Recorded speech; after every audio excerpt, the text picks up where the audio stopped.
this is Danielle. Hi, this is Ada from Aim2Flourish. Good morning, Danielle.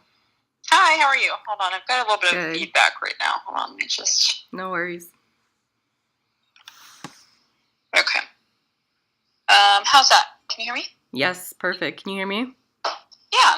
How are you doing? Good. How are you doing? How's your morning so far? Doing all right.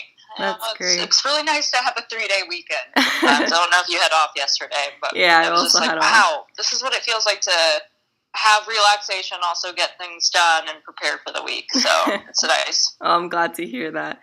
So I just want to ask you, is it okay that I record this conversation? Yeah, and can you remind me, sorry, I'm doing another interview this week and I just was trying to remember which one was which. Do you want to give me a little just like background on what this will be used for? Okay, so this is the Aim2Flourish. It's actually a website where students will interview businesses that also do good for the environment and for the society in some type of way. Mm-hmm.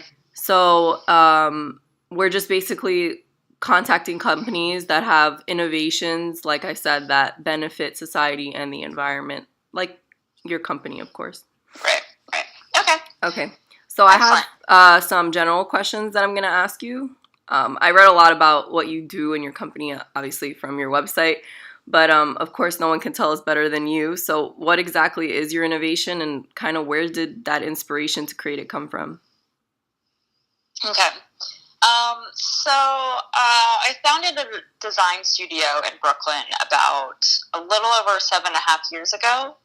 And it originated with a vertical hydroponic unit. Yeah. And the general idea was to bring this innovative technology. So vertical hydroponics could be the future of how we grow large-scale agriculture in urban environments.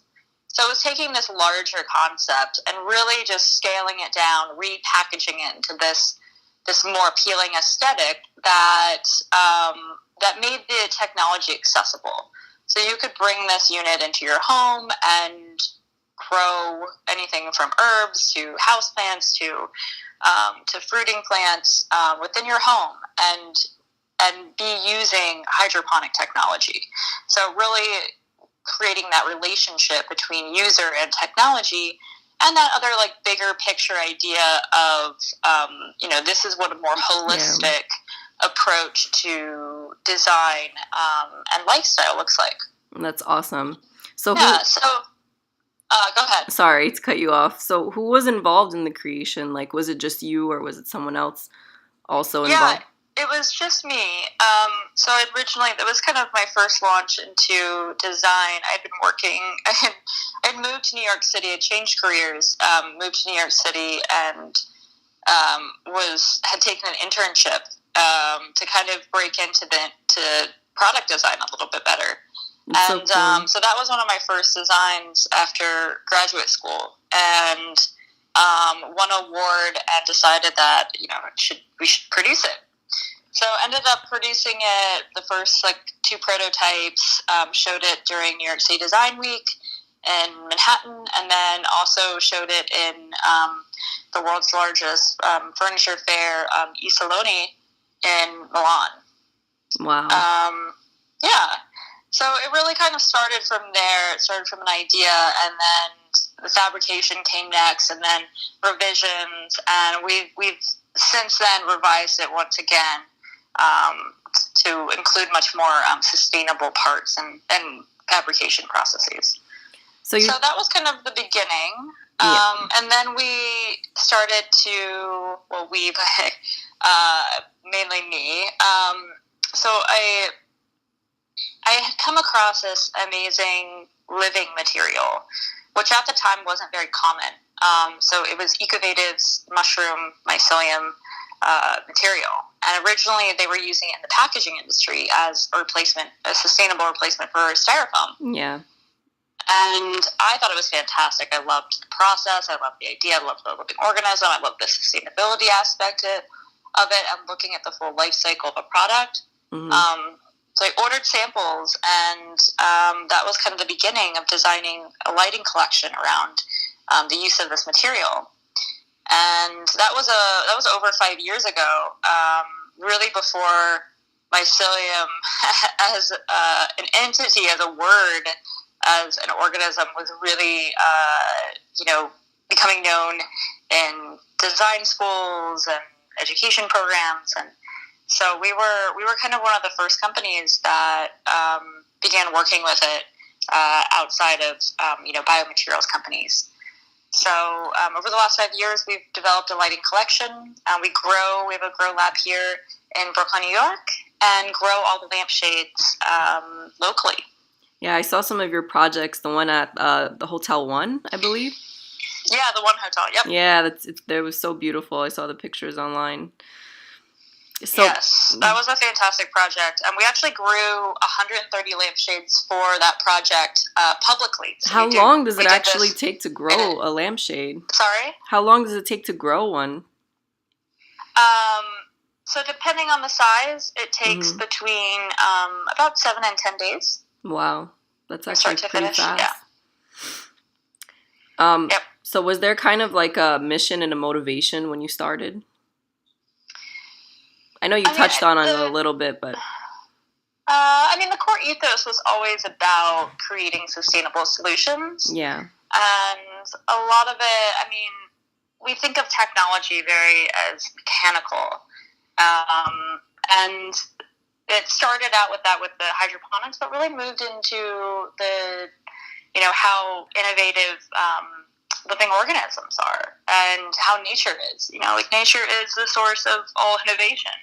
It's nature's really solved a lot of the challenges that we're looking to solve right now, and they've done that over millions of years versus hundreds of thousands that we humans have been on this planet. So it's really starting to look at the natural world as a pure source for inspiration that really fits in to the whole system of all life on the planet. So how do you feel like this innovation is impacting our society? Like, do you see it impacting others in a way? Because, of course it's impacting the environment. Yeah, I think the biggest thing that I've seen, I always knew that, a lamp isn't going to save the world, right? But it one was lamp at a time, so... It was beginning to think about the material and the process, right? So here's this surprising material and an application you wouldn't normally associate it with. And that was it was basically creating the question, is can we question what all of our goods are made of and how they're made and how they're affecting us in our interior environments. And I think the timing was just perfect in that we did start to examine how toxic our interior environments are. And there was, a wave of awareness, and it was a good time to start showing people how different things can be made, right? So we just accept how metals and plastics and glass and wood is all made, but there's so many different ways to create, and how nature creates is a really good example. It's amazing. Yeah. It truly is. So one last question. Do you see like your company inspiring other companies? Do you see any long-term effects? Yeah, so it's funny, like I've some of our images and our story has appeared in education systems, so a lot of people's curriculum is being built up around it. I'm teaching a biodesign class now for master's level, and so you're starting to see this as incorporated into our education systems, and from that point on, we're training the next generation of designers to think this way. And so I think it's really starting to impact as these young designers are going out to the world and working for different companies. Their influence and their knowledge base is really novel. Yeah. And so I think we're going to really start to see some change. You already do with some champion projects that really embody this kind of thinking.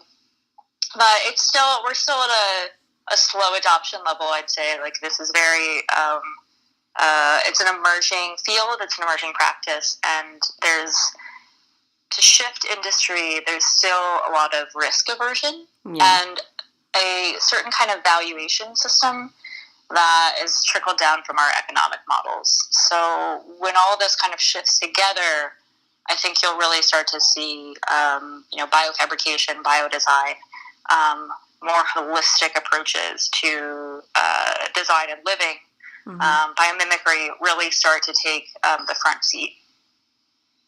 Well, that's awesome. Thank you so much for taking the time to do this. Do you have